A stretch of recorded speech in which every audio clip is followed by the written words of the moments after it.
Today is an odd day for me and for you. Today I'm going to talk about what the deep meaning is of those odd straps that Orthodox or religious Jews put on their heads and their arms.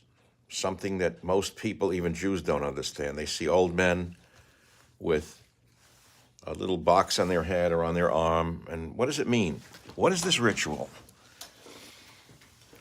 All religions have rituals. Rituals are important for humankind. Animals have rituals, but man has special rituals, especially religious rituals that have deep meaning. Catholic rituals have deep meaning. Jewish rituals, Islamic rituals, Buddhist rituals, you name it. Every religion has rituals. So you see the Orthodox Jews praying sometimes in Israel or on the Western Wall, wearing these odd-looking things on their head and on their arm, and you don't know what it is. I never knew what it was, and I'm Jewish. I never knew. I thought it was crazy. What's it about? What does it mean? What's in this box? Why do religious Jews put it on the top of their head? It looks like 2001 when you find out what's in here. Inside of these boxes are handwritten Hebrew scrolls with messages from God to us to tie us to God, but I'll get into that in a minute. Where did this come from? Deuteronomy 6:8. You shall bind them as a sign upon your hand, and they shall be for a reminder between your eyes. It's the same thing with the little stuff the Jews have on their doorposts. Little scrolls, messages from and to God. We learn that we have a brain, and the brain exists in one world. We have a heart that exists sometimes in another world. And then we have hands that end up in another world altogether. They call them three diverse machines. Did you ever hear that before? I'm learning this from the great Chabad organization. So what religious Jews do is they put on tefillin in the morning. Why? It connects your head, your heart, and your hand with these leather cables, so they all work as one, with one goal, a dedicated service of God, the Almighty. And then, when you go out into the world, all of your actions and statements find harmony in a single coordinated purpose. Inside these black leather boxes are Hebrew parchment scrolls.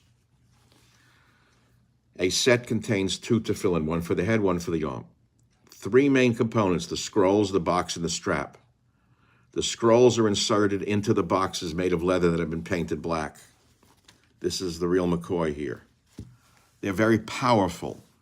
They're not to be laughed at. One box is strapped to your head and the other onto your arm next to your heart. It's done once a day, generally in the morning. And certain prayers are made, very short prayers, by Jewish males aged 13 and up, every day except on Sabbath and major Jewish holidays. Now, I know many of you think this is odd, but I can't account for what you think. I have to account for what I think and why I'm doing this. And then I had to think very carefully about whether to do this or not, because I don't want to blow the little power that I have gained in trying to coordinate my being through the act of tefillin, which I've never done in my life until maybe 40 years ago once. I thought it was crazy. But here I am all over again. And what I'm trying to get across to you, Jewish or Christian or other religion, is what these things mean. So you begin, let me put the phone down. I'm alone again, which is the way God made it again, alone again. And I'm going to teach you how to do this.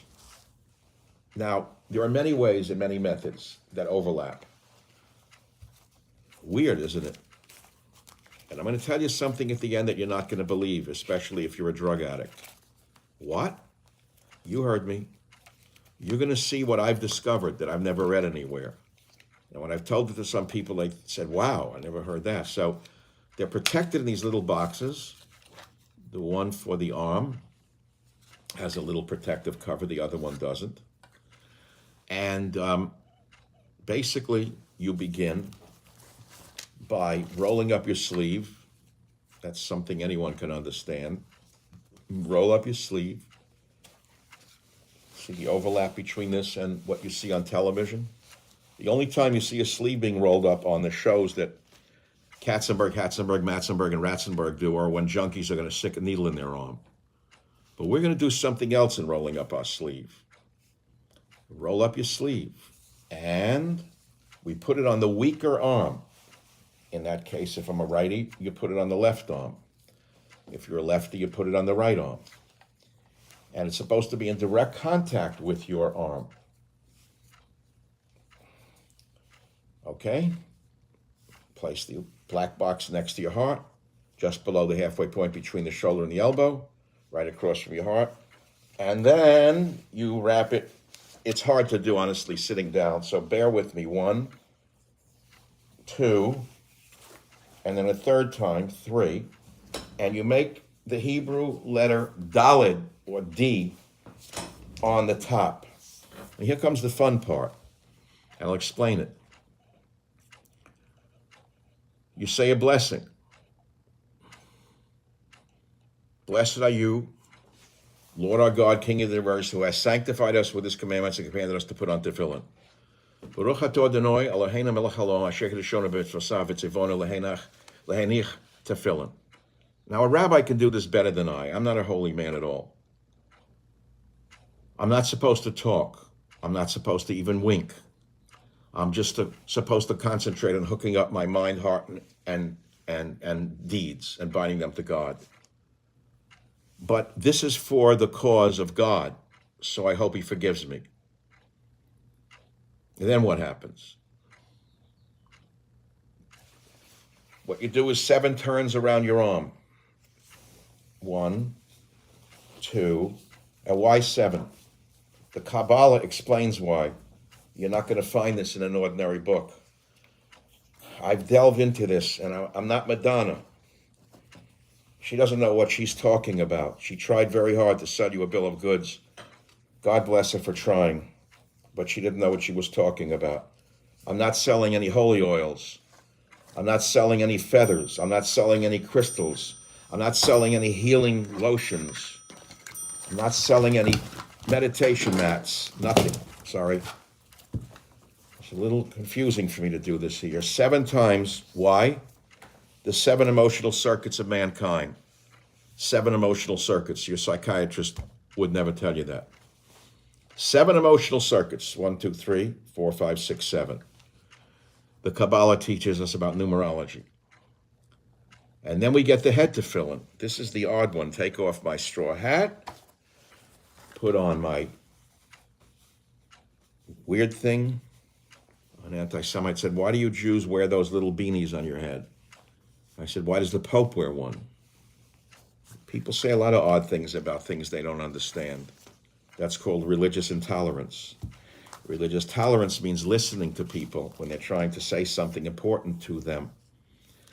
The head tefillin, again, this back, if you open it up, religious scrolls written in Hebrew, right?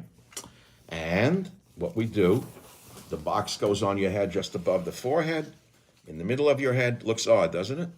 Directly above the point that's between your eyes. Again, it's hard for me to do this sitting down and doing a video at the same time. I hope God guides me and forgives me. I'm not doing this for ego. Now, I had to think a lot about this. Should I even do this? Are you going to blow the power you gain? Is God going to condemn you for trying to get points on YouTube for this? No, he's not going to condemn me. He knows I'm trying my best. That's all I can do. Like a child, I try my best, dear Lord. Put it on your head, above the point that's between your eyes, direct unity to God. And the back knot should rest on the base of your skull. And there we have the 2 things. Center the box in the middle of your head. Divine energy. Ever hear people trying to pull energy down? divine energy. Now we go back to our hand. We did 7, right? 1, 2, 3, 4, 5, 6, 7. 3, 4, 5, 6, 7. And wrap the remainder of the strap 3 times around your middle finger. So not on my hand. Okay, 3 times. 1 above the joint, 2, 3. Everyone has a different way, different parts of the world. Then you go around the palm, you tie it to the palm, and you then lock it onto your palm, and you make one more prayer, and then you're through. I know this is very, very difficult and odd looking, isn't it? Wrapping yourself up like this, below the knuckle and around the hand, tied to the head. According to the Chabad teachings, God himself commanded that the tefillin contain 4 biblical passages which mention his unity and the exodus from Egypt. So we remember the miracles and wonders he performed for us, demonstrating that he has power and dominion over all. Powerful words. Why has God said place the tefillin on the arm next to the heart and on the head over the brain? So we submit our conscious soul, which is in the brain, as well as the desires and thoughts of our heart to him.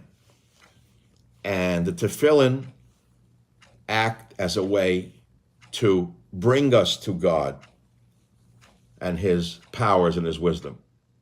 This is a commandment of God. And then all we do is make one prayer. The prayer you make, which is very simple. Shema Yisrael Adonai Eloheinu Adonai Echad. That's really all there is to it. And then in an undertone, Baruch Shem Kavod Machasul Elon Va'ed. Now, what does it mean? A Jew is supposed to say the Shema when he's dying. By the way, it's the last thing on earth. Say it when you're alive. Hear, O Israel, Lord is our God, the Lord is one. That's all it means. The little verse on the undertone is, blessed be the name of the glory of his kingdom forever and ever. You shall love the Lord your God with all your heart, with all your soul, and with all your might. These words which I command you today shall be on your heart. You shall teach them thoroughly to your children. And you shall speak of them when you sit in your house and when you walk on the road, when you lie down and when you rise up. You shall bind them as a sign upon your hand, and they shall be a reminder between your eyes. You shall write them upon the doorposts of your house and upon your gates. That's the little mezuzah the Jews put on their doors. Even secular Jews, the bagels and lox crowd, have a mezuzah on their door. And then you hear the sweet little prayer, which I'll play for you, with someone who can actually sing. It's a very emotional thing to do this. Listen. Shema Yisrael Adonai Eloheinu Adonai Echad Baruch Shem Kevod Malchuto Leolam Vaed. That's it. Now, there's a lot more to this than I know and that I have discussed today in part 1 of this. And I think I should do it all at once because I doubt that I will do this again. Maybe, maybe not. You hear about the Kabbalah, the mystical Jewish teachings, and it generally has very little meaning because it's been taught by people who don't really understand how life-changing little acts can be on the road to God. This is a little act, a small act. And I'm going to take these off in a moment and continue my discussion of what the Kabbalah teaches us about these little black boxes and God. Now, I want to say something very odd that you're not going to read anywhere else. You see this binding of the arm? See how odd that is? I wasn't joking when I said to you before, if you're a heroin addict, and your brain has been fried from Hollywood, showing you how cool it is to wrap your arm up and stick a needle in your arm. Why don't you not wrap your arm up and stick a needle in your arm? Why don't you go get some tefillin and wrap your arm up and pray to God? And see if the power of God doesn't come into you and give you the strength to resist that poison. Just saying. You say it can't work because Katzenberg, Matzenberg, and Ratzenberg haven't taught you that in one of their vile, disgusting, filthy, pornographic movies? Maybe not. Maybe you can. So then, before I go into the next lesson, I can't believe this, 15 minutes. I may as well keep going.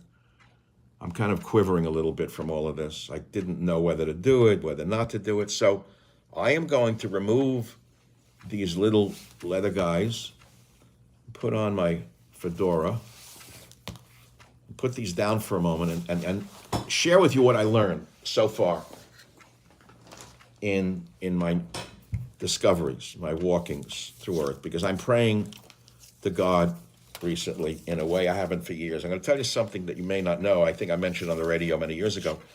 I began a radio in 1994. Just before that, I had reached a dead end in my life. PhD, 2 master's degrees, many published books, and they wouldn't hire me because I was a straight A student and from a great university, published books, PhD dissertation, published, etc. But I was a white male. I had committed a crime, and I'm talking about a long time ago. They were only hiring women, minorities, and anyone other than a white male, and that's why they've ruined the universities, by the way. But I didn't do this to be political right now, but it's tied in. Religion, politics, all related. So I went on my deck, I'm talking about 40 years ago, wandering in the desert, and I put on a tallis and I yelled as loud as I could from the bottom of my heart to God. I'll never forget it, cascaded across a canyon. And I heard my voice come back at me through the canyon. And shortly thereafter, I sent tapes to 500 radio stations, or 400. I got a list from a gentleman I had met once. And a number of stations said, oh, you're great. Why don't you try out from our show? One of them was in Boston, a station I eventually wound up on, a few others. And one was in San Francisco, KGO. And that's how my radio career began. That's how it began. God answered my prayers. Period. So now I am at another junction in my life. I turned 80 years old on March 31st. I've had a health problem. I'm looking for salvation. I'm trying to purify my soul before the time comes that I meet God. And I'm asking for his favor in helping me do so. Now, why am I sharing this with perfect strangers? Am I a fool? I hope not. I want to tell you a little bit more about the power of not only prayer, but this ritual. And I found a book, which I'll divulge to you at another time. The man is probably the most brilliant writer I've ever met in my life, Rav Dovber Pinson, Wrapped in Majesty Tefillin. So I've been reading through it, and he writes this: instead of being tied, as we normally are, to our every whim, instinct, or subconscious desire, hello, America, we untie these knots by binding ourselves to our higher purpose, principles, and values through the act of wrapping tefillin. You understand what I'm saying? We untie ourselves from our whims, instincts, and subconscious desires, which America, through the media, through every aspect of the media, teaches us to respect, meaning our whims, our instincts, and our subconscious desires are all that are spoken to by television, by radio, by social media, by ads. They're appealing to the lowest parts of ourselves. So we untie these knots by binding ourselves to our higher purpose, principles, and values, the act of wrapping the tefillin. That struck me as so brilliant. I had never read this. There's so much more. It's a book, a whole book, nothing but a book. But there's so much in this book about reclaiming the self and what this means. And how by putting tefillin on even once in your life, a person alters the spiritual status of your body. And your or makif, or surrounding light, is forever changed. The or makif is like an energy field. You heard about auras? That charges the space of the soul, the nefesh, dimension of the soul. I have read that when people die, the soul does not ascend for a while. The nefesh extends up to 6 feet around the body. And according to the deep teachings, we can acquire an ownerless object by merely being within 6 feet of the object, since it is within our personal soul space. And the projection of energy is our makif. You've seen this with magicians. You've seen this with holy men in other religions, where they can move things that aren't even on there, that's in their aura. They can move things. You've seen martial artists strike people without touching them. Now you understand how all religions have a commonality in understanding the deeper meaning of the human being, the inner being, the outer being. If you're in shadow and darkness and you want to move towards light, the act of putting on tefillin, it is said, changes the tone of this projection, inclining it toward luminosity or light. So as a novice to transforming the animal within us to something godly, we seek to align our actions and instincts with our feelings and emotions, as well as our thoughts and deepest beliefs. And what is the end goal? The end goal is that what we do is in line with what we want to do and what we feel, which is in line with what we know, which is in line with what we believe is right. In other words, right from wrong. As my mother would say, everyone knows right from wrong. Not today. Not today. You see the children, they're like animals. You see people shooting each other in the streets of New York and elsewhere like animals. They become animals, lower than animals. An animal doesn't kill for pleasure unless it's a sick animal. We learn that the use of force or coercion is a symptom of powerlessness and neediness. And those, even politicians, who demand to be served, obeyed, or esteemed have low self-esteem. We understand that's what a dictator is. The powerless individual forever feels the need to control, always seeking to accumulate as much wealth or influence as possible, always afraid of losing and of loss. We read that truly powerful people emulate the supreme power, the Creator, by not only tolerating, but actually supporting and coordinating the diversity of creation. Here's the last line of the day. Real power is not over others, but for others, and I will add, through the power of God. This is Michael Savage stepping out of a normal role, normal roles. I've always talked about, look, I wrote God, Faith, and Reason years ago. I'm not going to sell you a book. I mean, there was a reason I wrote it. I should show it to you, because I may never do another religious. Here it is. Here it is. Thanks for tolerating. Here. This is me. God, Faith, and Reason. It's a man's search for God. And as I say, I never found God. I've seen snapshots, not the movie. It's probably my most important book next to Teddy and me. God, Faith, and Reason. To all my ancestors, especially my mother Rachel, for keeping the faith through the ages, and for my readers and audience without whom this book would not have been written, and I mean that for all of you. There's so many beautiful things in here. Lonesome boy on cold sand, the meaning of this, the meaning of that. Jewish gangster finds God, the meaning of Hanukkah, what is loss? Jerome's story, my father's death, rabbi in a brothel, that's a fable. The room with a view to eternity. The savage duality of man, animal soul, spiritual soul, God is everywhere. That's it. Maybe I'll do an entire podcast on God, Faith, and Reason as a follow-up, which I've not yet done, strangely enough. I'm always afraid to offend Hashem by trying to exploit God for personal gain. So this is a gift from them, meaning the geniuses, the ancestors, and don't laugh at men who wear tefillin. Don't say, who are those old Jews? What are they doing with those stupid things in their head? If you do that, you know nothing. So all I can say is respect other people, even other odd people, in their religious beliefs and in their rituals, whether they be Jewish or Christian, doing the thing with the wafers or whatever Christians do. Respect their rituals. Respect the Buddhist. Respect the holy Muslim who is peace-loving. And I can guarantee you, as I sit here, this tape, this little show, this little talk, will reach Muslims who will thank me for this. They will thank me for this, because I am trying to bring healing between the races, healing between the people. As I did on my previous video today about birds getting along with each other.